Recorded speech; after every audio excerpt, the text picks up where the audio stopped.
For our job analysis and redesign, we did it on our patient, LC, who works at a hotel.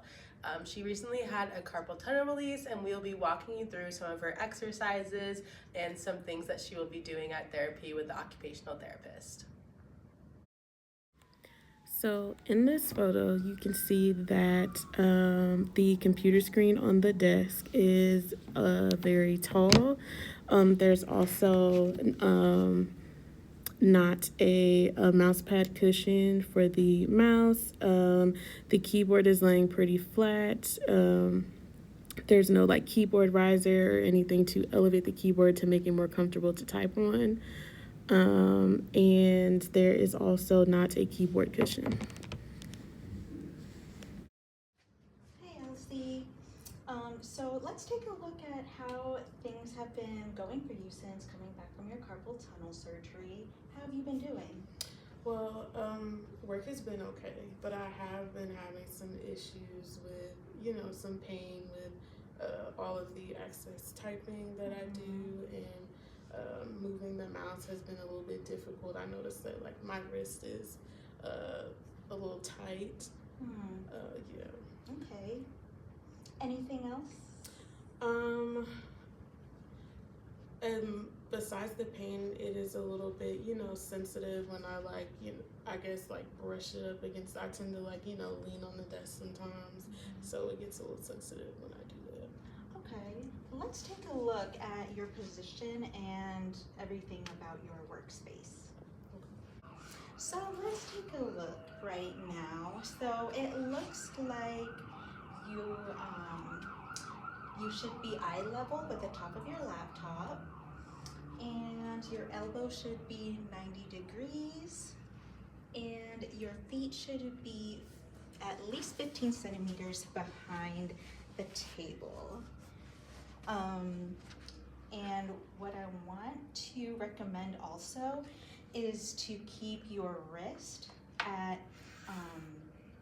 more of a neutral position, so you're not in a prolonged flexion position, and that will make your symptoms of carpal tunnel worse. So this is a photo of the previous workstation setup. There are a few areas where we can make some ergonomic improvements to help Elsie work more comfortably and efficiently. Reducing strain on the neck and shoulders throughout her day. She was also standing quite close to the desk previously, and it would be beneficial to step back about 15 centimeters from the desk edge. This will allow her for a more balanced posture and prevents her from leaning forward, putting unnecessary stress on her back and legs. And we want to aim for a 90-degree bend in her elbows when typing. This can keep her arms and shoulders relaxed and properly aligned with the desk height. And with the sharp corners, adding padding to the edges would prevent any discomfort from accidental bumps.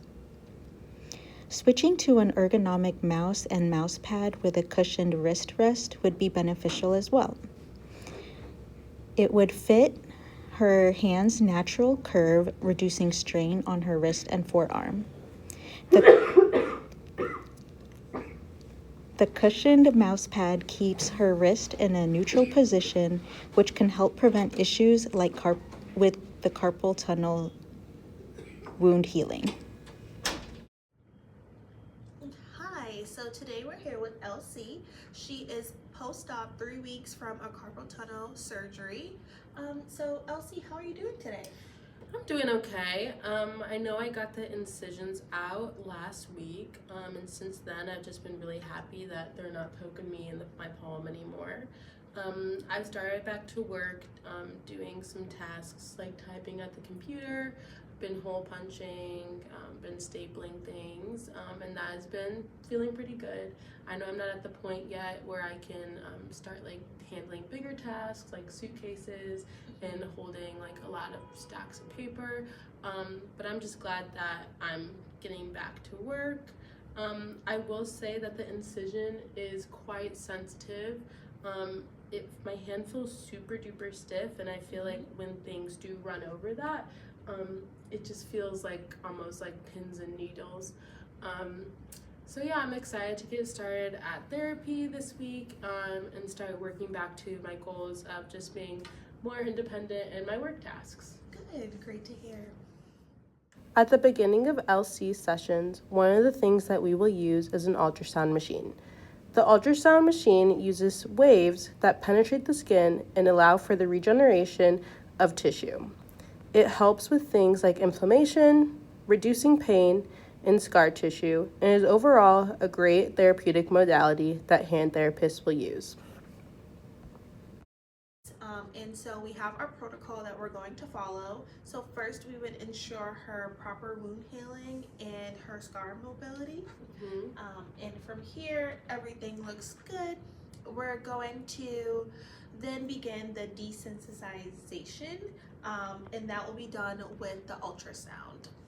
We can also start her with some heat to warm her up, and that would be for about 10 minutes. And then we'll go ahead and move into the range of motion. So you can go ahead and follow me. Go open, closed, down, back up, all the way back. Good. We're gonna bring our hand to the wall. Good, and then we're gonna go to the other side. Great job. So then you would do those 5 times a day, 10 times each. Good.